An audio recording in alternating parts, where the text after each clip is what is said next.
Alright, so the huge update is finally here. The dev just dropped a pretty massive, I believe it was about a 8 gig update, so you guys should go ahead and download that. And the download includes quite a few things. First off, we're going to be getting widescreen mode. I know a lot of you have been waiting for that, while also seeing some private lobbies.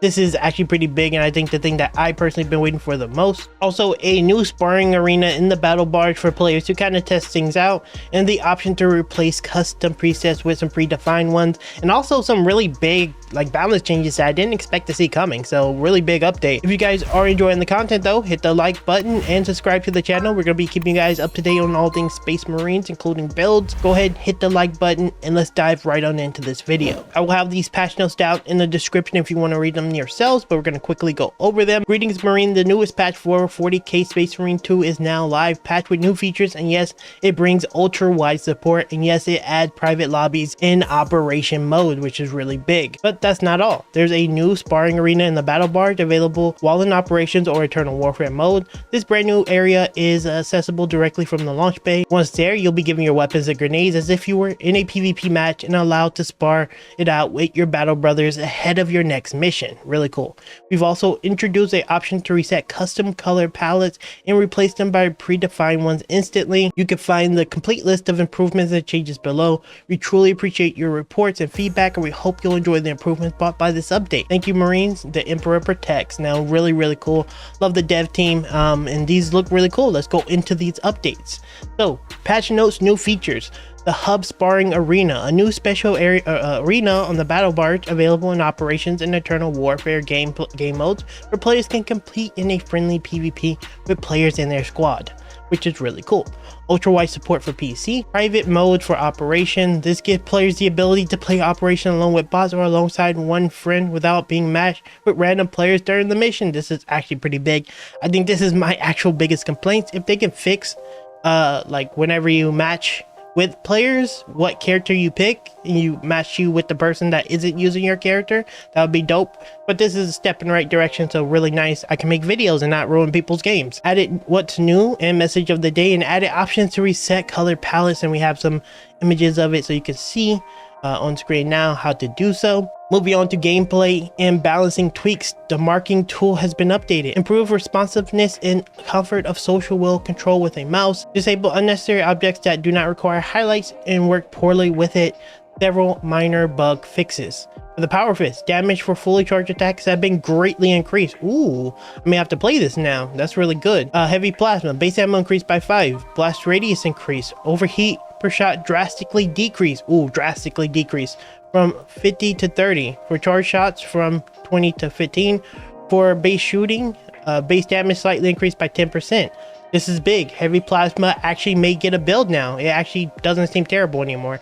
The significant decrease is pretty big. Are we going to put a Heavy Plasma build on the channel? We'll see. Medstem, restore contestant health in addition to actual healing. Ox grenade launcher, ammo can only be refilled with the ammo boxes. It cannot be refilled from the infinite ammo cache. For campaign difficulty, enemy aggressiveness on veteran difficulty and campaign decreased for better single player experience. Player health on veteran difficulty and campaign is slightly reduced to compensate for AI aggressiveness and armor management updates. For bots, various inhibiting restrictions were lifted, allowing bots to be more helpful and effective while still not beating the game for the player in the campaign. I wish that was in operations mode. Bots will now help focus fire Zolotropes when players are attacking them. Heavily ease restrictions on bots finishing of enemies instead of leaving them for players to reduce annoyance. That's really nice. And bots are now allowed to help with gargoyle objective. Fixed a variety of bugs related to bots getting stuck. Fixed a bug where bots can run out of ammo on weapons without a magazine. Operation tweaks. Tweaked AI direction and spawn rules of chaos enemies in operation mode. Hopefully these are some really big tweaks, because I feel like Assault struggle pretty heavy with Chaos Marines, so let's see what they've done. And I'm gonna butcher some of these names. I don't know how to say them. Max number of Zangors with shield on the arena at the same time reduced from 10 to 4. Max number of cultist snipers on the arena at the same time reduced from 10 to 3. Max number of Zangros on the arena at the same time reduced from 30 to 20. Max number of Rubik Marines with bolt guns on the arena at the same time reduced from 8 to 5. The max number of Rubik Marines with Warp Flamers on Arena at the same time reduced from 4 to 3. They're actually way tougher than the other one, so I'm glad to see that number reduce. Perfect Parry has been updated. Now restores full armor for killing minorists, not only for countering their special attacks. Oh, really? That's pretty big for survivability. Oh, that's a really good change. Regarding block and fencing weapons, a bug has been fixed in Perfect Parry window for fencing weapons. Now it has 20 frame windows for Perfect Parry and 10 frames of vulnerability at the end of the animation instead of 30 frames of Perfect Parry for animation as it was intended originally. Assault class, base ground pound damage increased by 30%. Whoa, that's big. That is big. That's going to actually help deal with Chaos Marines. That is a big change. Just straight up damage increase. So Assault got a really big buff. Armor boost. Drops from destructible crates are now less common. Cooldown range from 30 to 60 seconds. Oh, that's fine. The Assault getting a buff is actually pretty big to me. PvP. Improve player spawn system. It should make spawning killing more difficult. I got destroyed in PvP the other day. I rage quit. Rework Vanguard grappling launcher in PvP. Instead of full stun, it will now stagger enemies and will slow him drastically. Okay, I guess that's fair. Next to the AI changes, and honestly these are probably the biggest changes besides that Assault buff. Reduce ability to stun lock enemies with range attacks across all characters. Accuracy of ranged enemies is reduced when attacking from off screen, and accuracy of ranged enemies is reduced when attacking melee engaged players. There's going to be way less chip damage from the enemies across the screen with a AR that's just shooting you. So that's really nice. Regarding Hormagaunts and Zangors, melee damage now deals specific amount of damage instead of removing a complete armor segment per attack. Those two changes alone are really big. That's going to help players just not be chipped down. The anti-chip that those two changes are going to help is really big, so it's gonna feel way less bad to be like surrounded. For the Zolan trope, increase psychic scream damage sparsing time from 0.5 to 2 seconds to prevent one-shot damage. Psychic scream damage reduced from 11 to 8, which is nice. Psychic Scream effective range reduced from 50 to 40 meters, and Psychic Scream cast range is reduced by 10 meters, so that's really nice. Flesh Bore spray attack reduced from 1 to 0.5. Flash Bore spray attack damage reduced from 0.3 to 0.1. Tyranid Warrior with Devourer projectile damage reduced from 0.9 to 0.6 per projectile, which is cool. Rubik Marine with Warp Flamer. Icon of Flame damage reduced from 9 to 6. Flamer burst damage reduced from 6 to 4 per shot. Flamer shot damage reduced from 6 to 4 per projectile, and health reduced by 10%. All really good changes. It just seems like overall nerf on a lot of the AI, which is, I think, fine. Rubik Marine with Bolt Gun spray attack damage reduced from 1.5 to 1. Precise shot attack with red indicator. Damage reduced from 4 to 2 per projectile. Excuse me.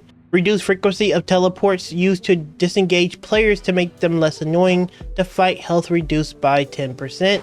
And this is pretty big. And this was kind of one of the problems I had with the Assault facing off against the chaos spawns, because you blow your entire like dash load to get to them, and then they just keep constantly teleporting, and they end up just being way more mobile than a Assault Marine with a jetpack, which was ridiculous. This is a big change, and reducing their HP is actually really big, because I think they were just too much HP. Zangors with shield HP greatly reduced. Once again, I think that's a great change. They had too much HP, and it looks like they're just reducing their HP and bringing them a little bit more in line, because I do think they were a little overtuned in those areas. The Carnifex Rage phase updated. Carnifex becomes faster and more aggressive. That's really cool. But the taunt frequency is reduced, which means they won't just focus you forever, which is nice. Hive Tyrant slightly increases health and resistance to explosion, and melta weapons increased by 20%. Oh, they just made him stronger, but whatever, he's still kind of weak. Customization. Fix icon color for the Administratum Gray, Auric Armor Gold, and Celesta Gray colors. Added a color palette called Graves Pattern, allowing the players to customize bottom and top half of the legs separately. For maps, fixed several issues where preventing players from progressing with some levels. Fixed a lot of minor collision issues. Tweaked dust storms, density, and duration in the ballistic engine operation. That's nice. Tweaked Helldrake firing timing on the bridge and reliquary operation. And trials can now be accessed via Hypomat in the armory. Cool. Finally, on general fixes, fix a bug where changing loadout mid-operation would restore your health. Oh, that was a bug. Okay. Improved jump pack ability responsiveness, another, I guess, bug fix, but a really big buff for the assault. Now he can actually use his jetpack, which is great. Fix several issues and trials. Fixed a bug where in some rare cases control will stop working after performing a finisher. That happens a lot. Fix a bug where players does not receive armor data from Hellbrute spawn from Chaos Portal. Fix a bug that caused Vanguard Adrenaline Rush perk description to show 1% instead of the actual 10%. Cool. Fix announcer spam in the Eternal Warfare mode. Fix multiple ways of duplicating ammo in operation mode. Fix a bug where grapnel launcher would get cancelled if overlapped by smaller geometry. I wish they made it so grapnel launcher had priority whenever they were executing so that his last perk is actually usable, but this is a step in the right direction. Fix a bug where tactical perk Emperor Vengeance did not work with Plasma Incinerator. Fix a bug where several weapons could restore more than actual contested health, i.e. Melta, AoE weapons, etc. Cool. Fix several issues that were causing loss of saves. Fix the unidentified voice of the story that was assigned to the role character. Lots of minor UI fixes and improvement. Lots of minor animation fixes and improvements. Localization fixes. So there's a lot to absorb here. A lot of great changes, a lot of great buffs. Not many nerfs. I actually don't think anything got nerfed, so I'm very happy to see that. But seeing that the assault got like multiple buffs is actually really big. Fixing his jump pack, making him do 30% more base damage. These were actually some of the things I said, and making it so enemies stop teleporting so much, making their health a little bit lower. Like, these are really good changes. I'm actually not a fan of nerfing a lot of things. I'm a fan of bringing things up, and I feel like this actually is a good way to nerf a lot of good changes. I mean, I really can't say much bad about this. I don't think there was anything bad I saw in this patch. They fixed a lot of bugs. They fixed the Melta bug. They fixed so much. I mean, I guess they did buff that one mob, but at this point I'm kind of just playing whatever.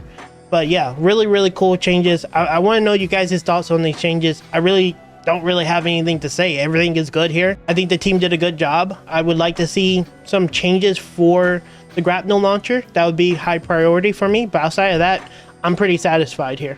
Anyways, that's gonna be it for this one, guys. This was a really cool buff. I think I'm gonna go test this out. I'm hopefully gonna see if we can get a plasma build on the channel now, because plasma weapons were like unplayable, but now we can probably do a heavy plasma build. I'll let you guys know how that goes, and yeah, leave me some likes, leave me some comments.